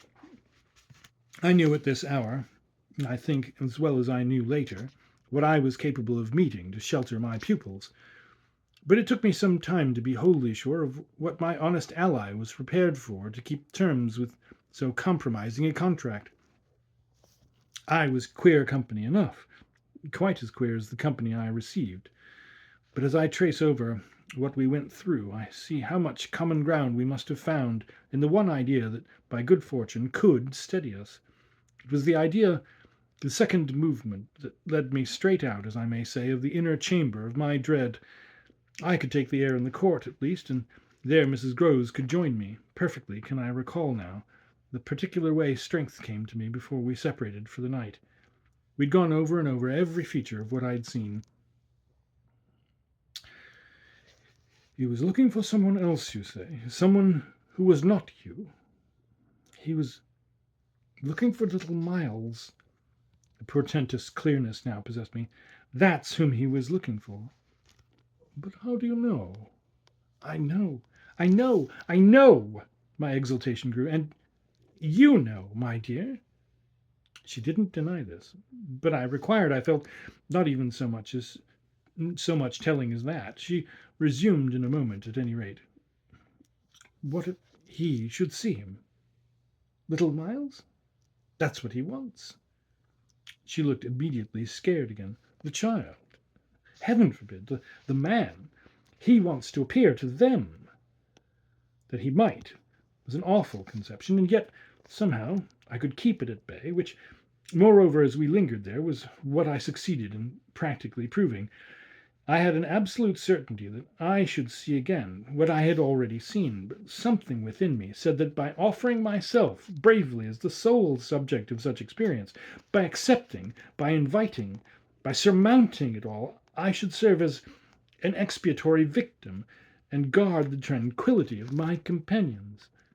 The children in especial I should thus fence about and absolutely save. I recall one of the last things I said that night to Mrs. Groves.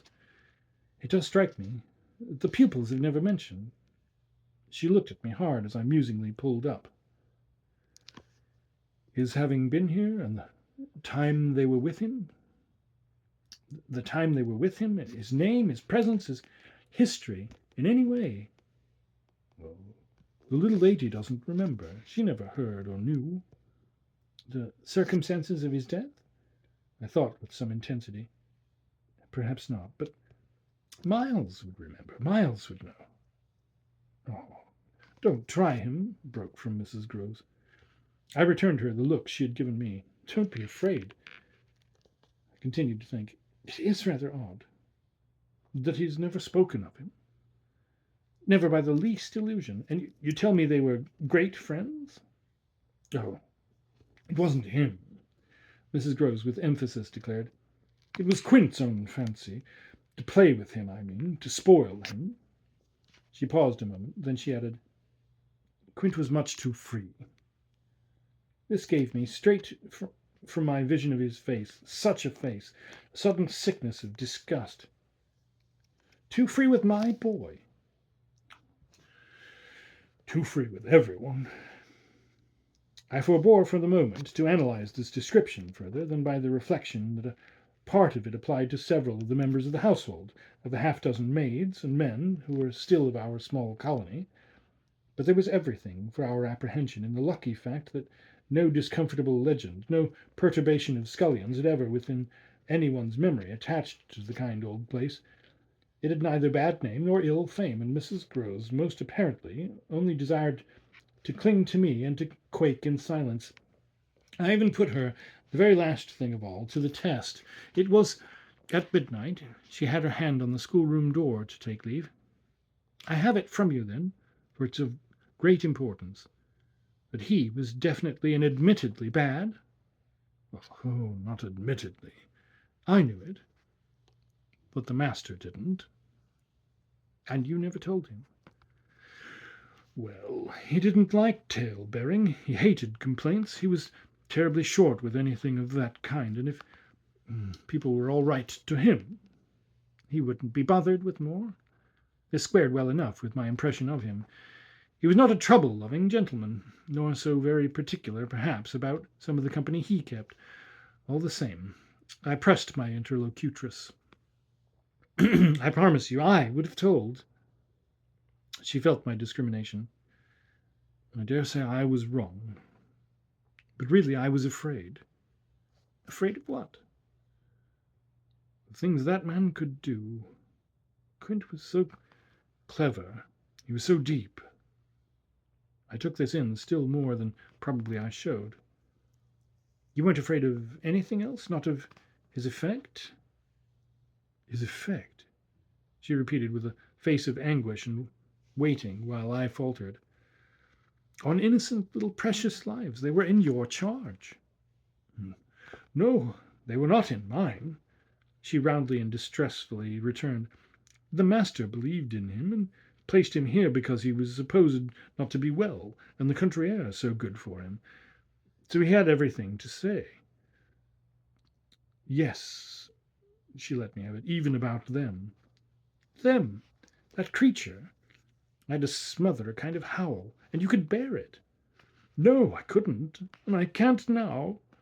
And the poor woman burst into tears. A rigid control from the next day was, as I have said, to follow them.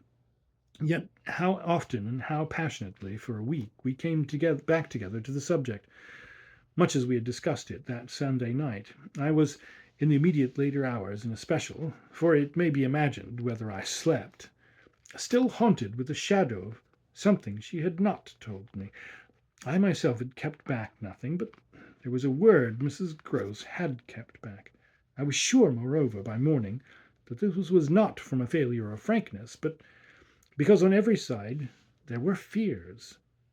It seemed to me, indeed, in retrospect, that by the time the morrow's sun was high, I had restlessly read into the fact before us almost all the meaning they were to receive from subsequent and more cruel occurrences.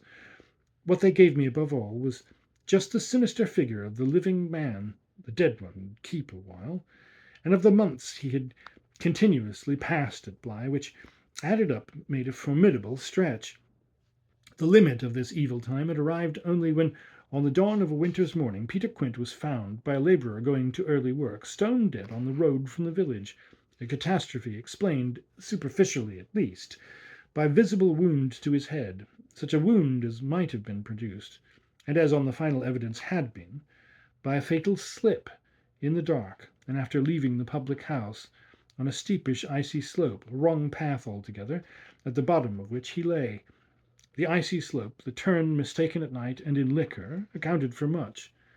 Practically, in the end, and after the inquest and boundless chatter, for everything, but there had been matters in his life, strange passages and perils, secret disorders, vices more than suspected, that would have accounted for a good deal more.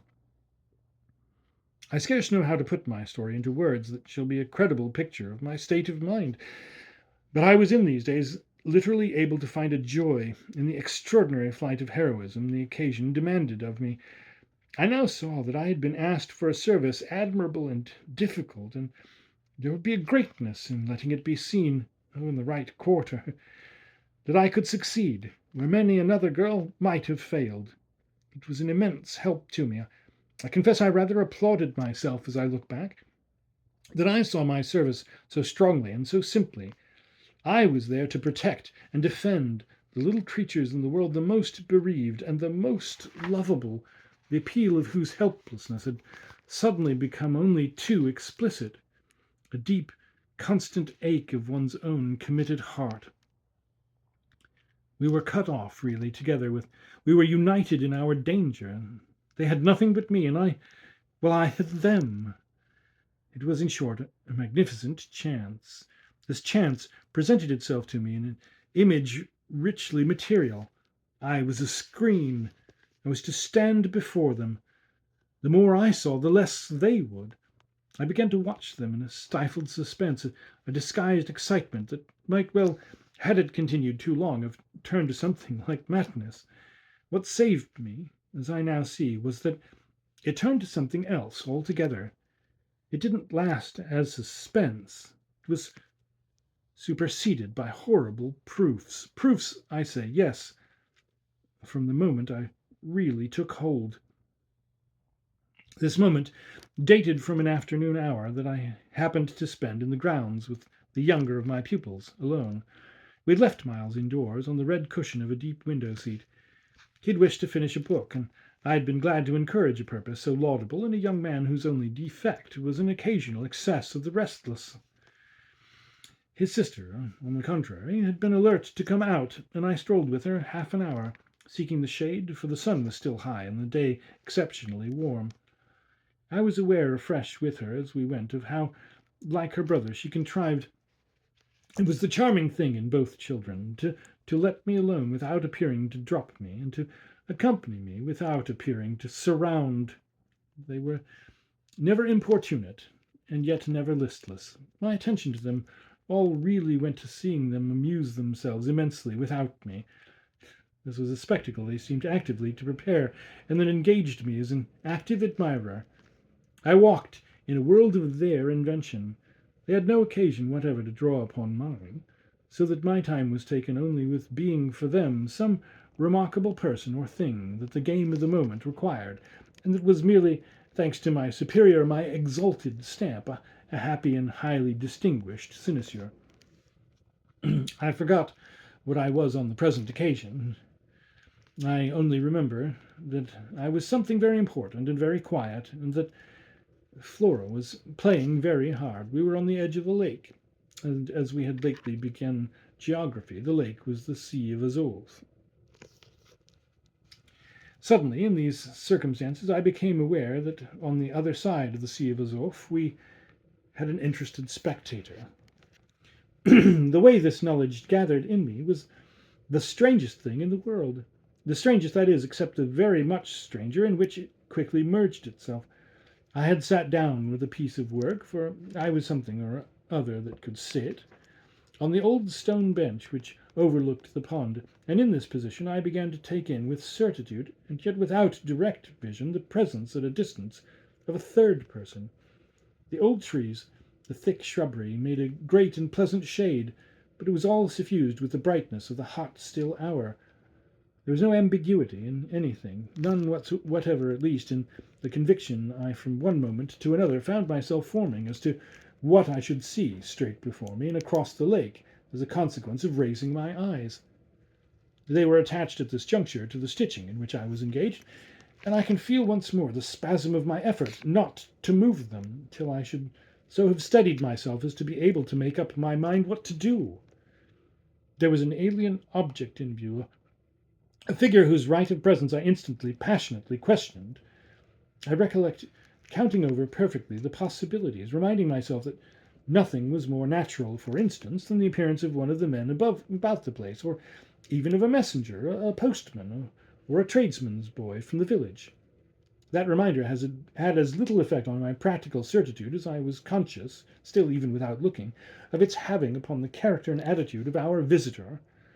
Nothing was more natural than that these things should be the other things, that that they absolutely were not. Of the positive identity of the apparition, I would assure myself as soon as the small clock of my courage should have ticked out to the right second. Meanwhile, with an effort that was already sharp enough, I transferred my eyes straight to little Flora, who, at the moment, was about 10 yards away. My heart had stood still for an instant with the wonder and terror of the question whether she too would see, and I held my breath while I waited for what a cry from her, what some sudden innocent sign either of interest or of alarm would tell me. I waited, but nothing came. Then, in the first place, and there is something more dire in this, I feel, than in anything I have to relate, I was determined by a sense that within a minute all sounds from her had previously dropped, and in the second, by the circumstance that also within the minute she had in her play turned her back to the water. This was her attitude when I at last looked at her, looked with the confirmed conviction that we were still together under that direct personal notice. She had picked up a small flat piece of wood, which happened to have in it a little hole that had evidently suggested to her the idea of sticking in another fragment that might figure as a mast and make the thing a boat.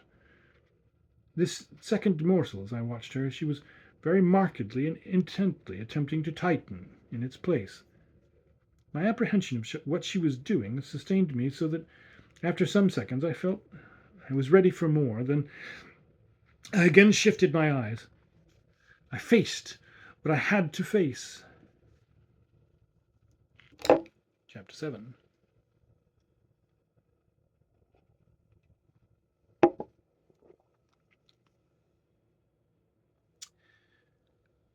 I got hold of Mrs. Groves as soon after this as I could, and I can give no intelligible account of how I fought out the interval, yet I still hear myself cry as I fairly threw myself into her arms. "They know! It's too monstrous! They know! They know!" And what on earth? I felt her incredulity as she held me. "Why, all that we know, and heaven knows what else besides." Then, as she released me, I made it out to her, made it out, perhaps, only now with full coherency even to myself. 2 hours ago, in the garden, I could scarcely articulate. Flora saw. Mrs. Groves took it as she might have taken a blow in the stomach. "She's told you?" she panted. "Not a word. That's the horror. She kept it to herself.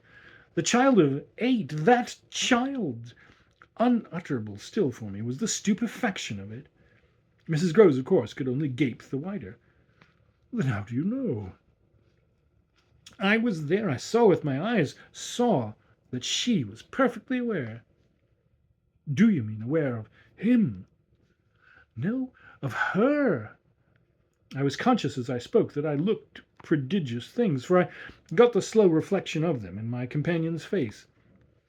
Another person, this time, but a figure of quite as unmistakable horror and evil, a woman in black, pale and dreadful, with such an air also, and such a face, on the other side of the lake. I was there with the child, quiet for the hour, and in the midst of it she came. Came, oh, from where? From where they come from. She just appeared and stood there, but not so near, and without coming nearer. Oh, for the effect and the feeling, she might have been as close as you. My friend, with an odd impulse, fell back a step. "Was she someone you've never seen?"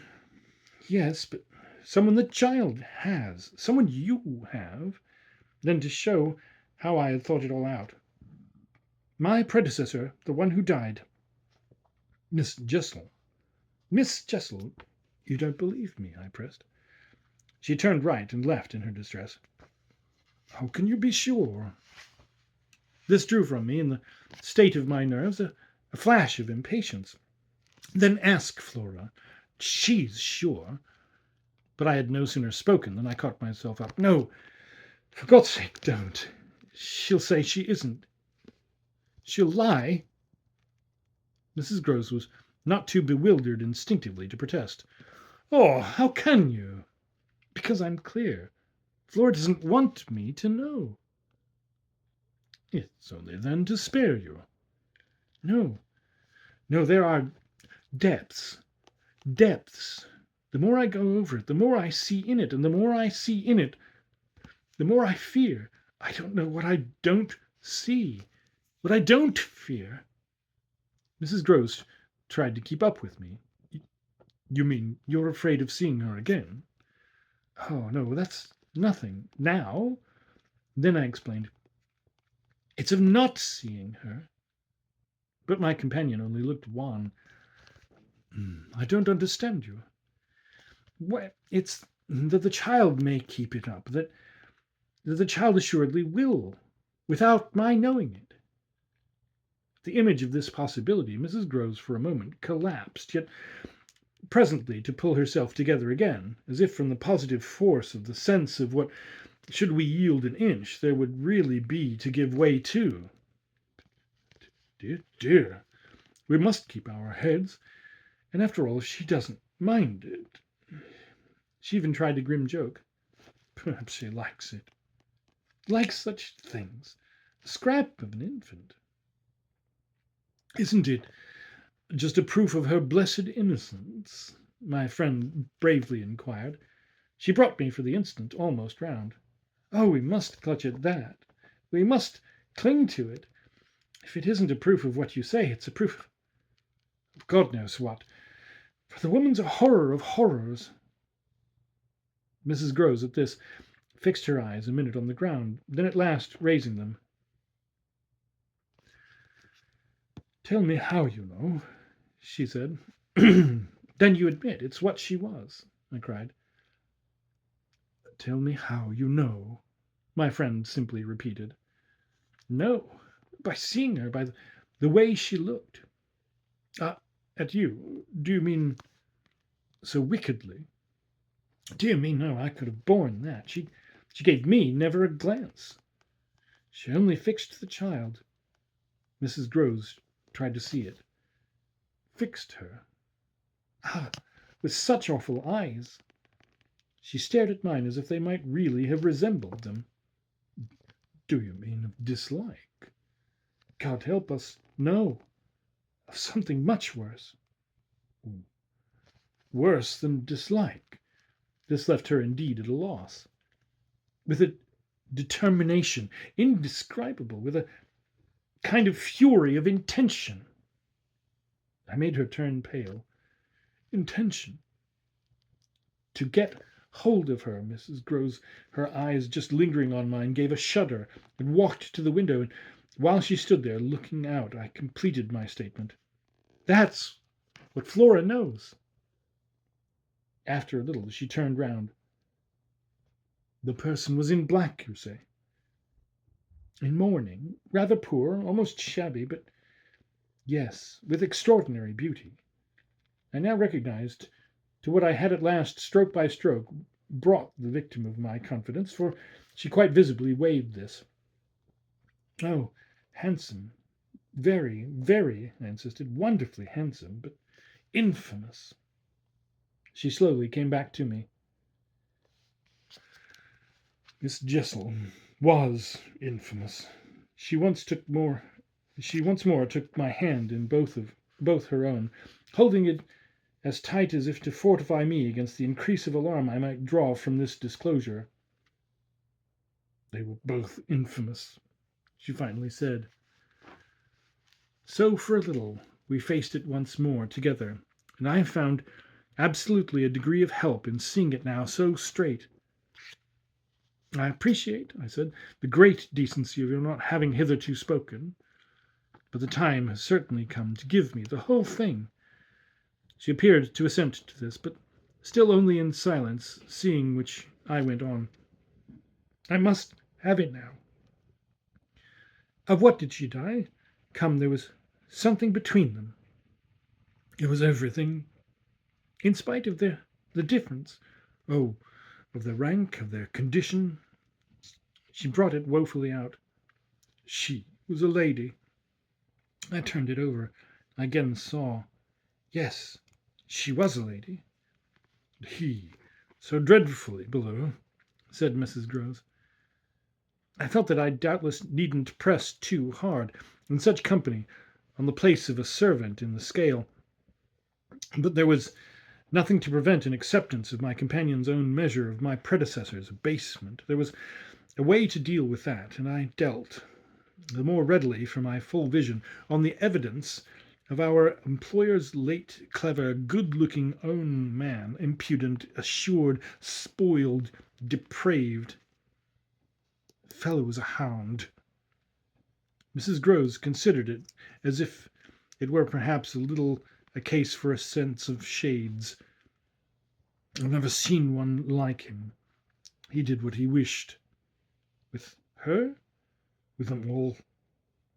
It was as if now, in my friend's own eyes, Miss Jessel had again appeared. I seemed, at any rate, for an instant, to see their evocation of her as distinctly as I had seen her by the pond, and I brought out with decision, "It must have been also what she wished." Mrs. Groves's face signified that it had been indeed, but she said at the same time, "Poor woman, she paid for it." "Then you do know what she died of?" I asked. "No, I know nothing.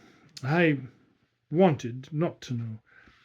I was glad enough I didn't, and I thanked heaven she was well out of this."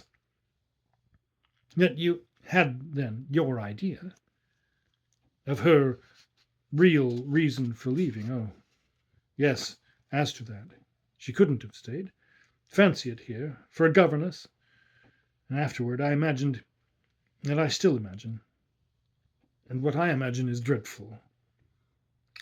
"Not so dreadful as what I do," I replied, on which I must have shown her, as I was indeed but too conscious, a front of miserable defeat.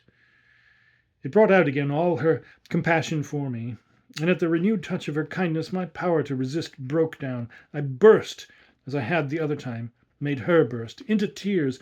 She took me to her motherly breast, and my lamentation overflowed. "I don't do it," I sobbed in despair. "I don't save or shield them. It's far worse than I dreamed. They're lost." Chapter 8.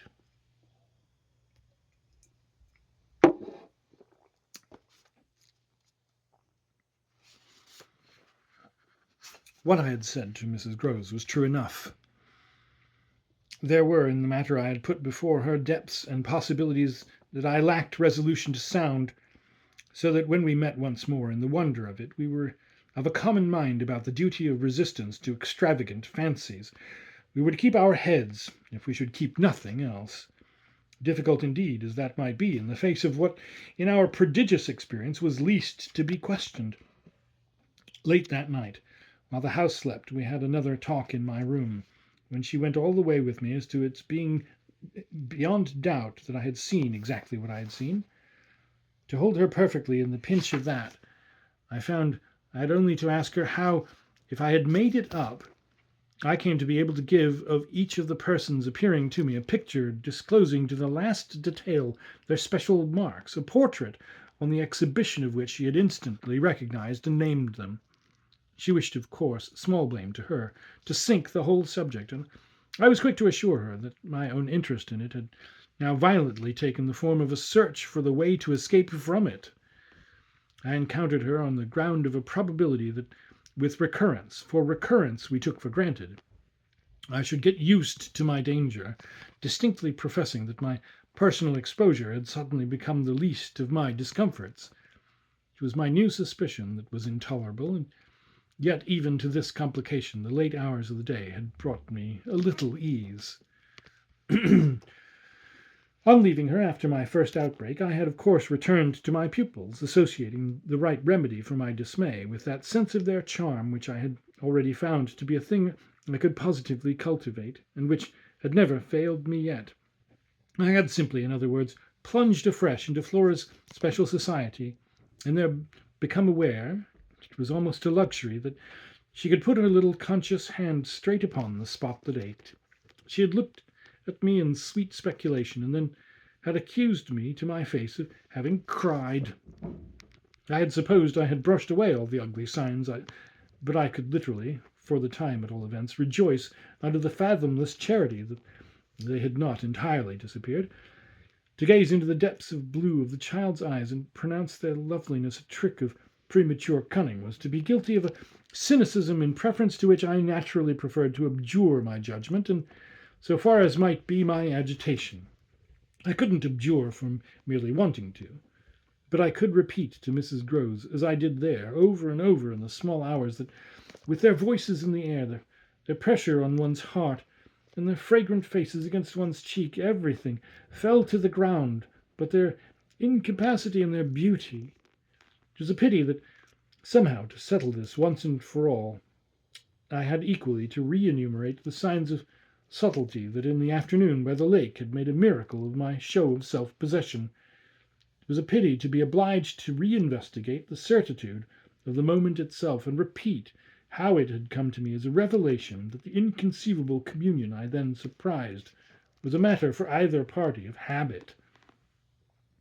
It was a pity that I should have had to quaver out, again, the reasons for my not having, in my delusion, so much as questioned that the little girl saw our visitant even as I actually saw Mrs. Groves herself, and that she wanted, by just so much as she did thus see, to make me suppose she didn't, and at the same time, without showing anything, arrive at a guess as to whether I myself did. It was a pity that I needed once more to describe the portentous little activity by which she sought to divert my attention, the perceptible increase of movement, the greater intensity of play, the singing, the gabbling of nonsense, and the invitation to romp.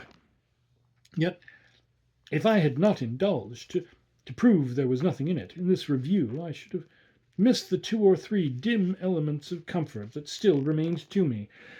I should not, for instance, have been able to asseverate to my friend that I was certain, which was so much to the good, that I, at least, had not betrayed myself.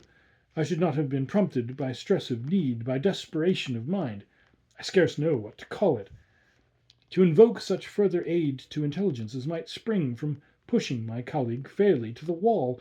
She had told me, bit by bit, under pressure, a great deal, but a small shifty spot on the wrong side of it all still sometimes brushed my brow like the wing of a bat, and I remember how on this occasion, for the sleeping-house and the concentration alike of our danger and our watch seemed to help, I felt the importance of giving the last jerk to the curtain.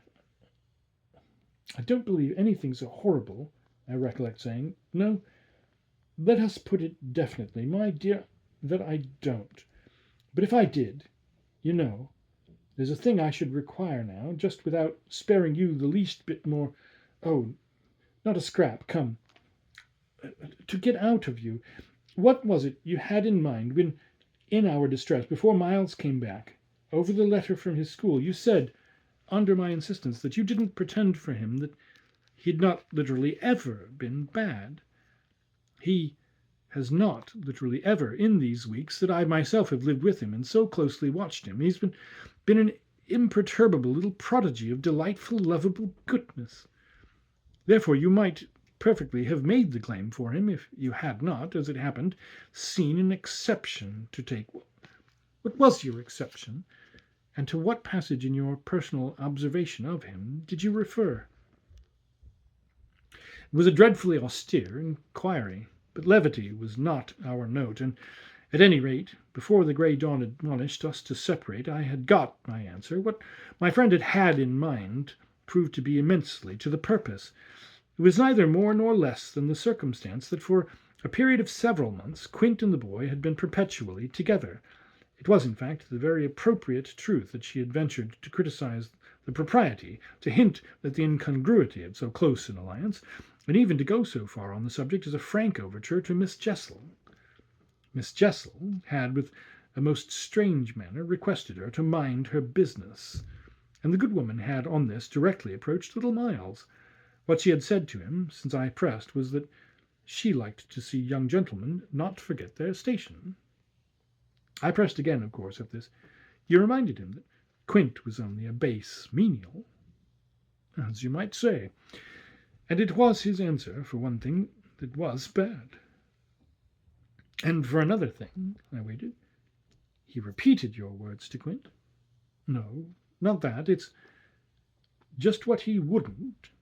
She could still impress upon me. I was sure, at any rate, she added, that he didn't, but he denied certain occasions. What occasions? When they had been about together, quite as if Quint were his tutor, and a very grand one, and Miss Jessel only for the little lady, when he had gone off with the fellow, I mean, and spent hours with him. He then prevaricated about it. He said he hadn't. Her assent was clear enough to cause me to add in a moment, I see. He lied. Oh, Mrs. Groves mumbled. This was a suggestion that it didn't matter, which indeed she backed up by a further remark. You see, after all, Miss Jessel didn't mind. She didn't forbid him. I considered. Did he put that to you as a justification? At this, she dropped again. No, he never spoke of it. Never mentioned her in connection with Quint. She saw, visibly flushing, where I was coming out. Well, he didn't show anything. He denied, she repeated. He denied. Lord, how I pressed her now, so that you could see he knew what was between the two wretches. I don't know. I don't know, the poor woman groaned.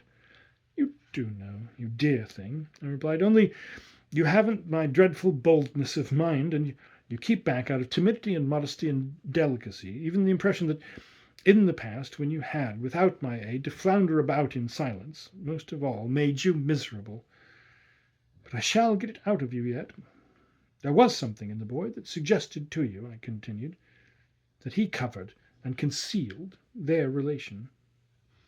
Oh, he couldn't prevent your learning the truth, I dare say, but heavens, I fell with vehemence a thinking what it shows that they must to that extent have succeeded in making of him. Oh, nothing that's not nice now, Mrs. Groves lugubriously pleaded. I don't wonder you looked queer, I persisted, when I mentioned to you the letter from his school. I doubt if I looked as queer as you, she retorted with homely force, and if he was so bad as that comes to, how is he such an angel now? Yes, indeed, and if he was a fiend at school, how? Well, I said in my torment, you must put it to me again, but I shall not be able to tell you for some days. Only put it to me again. I cried in a way that made my friend stare. There are directions in which I must not for the present let myself go. Meanwhile, I returned to her first example, the one to which she had just previously referred, of the boy's happy capacity for an occasional slip. If Quint, on your remonstrance at the time you speak of, was a base menial, one of the things Miles said to you, I find myself guessing, was that you were another. Again her admission was so adequate that I continued, and you forgave him that? Wouldn't you? Oh, yes. And we exchanged there, in the stillness, a sound of the oddest amusement. And then I went on, at all events, while he was with the man, Miss Flora was with the woman. It suited them all. It suited me, too. I felt only too well, by which I mean that it suited exactly the particularly deadly view I was in the very act of forbidding myself to entertain. But I so far succeeded in checking the expression of this view that I will throw just here no further light on it than may be offered by the mention of my final observation to Mrs. Groves. His having lied and been impudent are, I confess, less engaging specimens than I had hoped to have from you of the outbreaks in him of the little natural man. Still, I mused, they must do, for they make me feel more than ever that I must watch.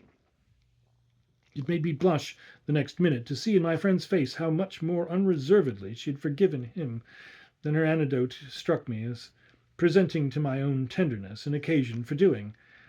This came out when, at the schoolroom door, she quitted me. Surely you don't accuse him? of carrying on an intercourse that he conceals from me? Remember that, until further evidence, I now accuse nobody. Then, before shutting her out to go by another passage to her own place, I must just wait, I wound up. And that seems a good place for us to wind up and wait for the next installment. My voice is getting a little scratchy. Hope you enjoyed this, and we will finish later.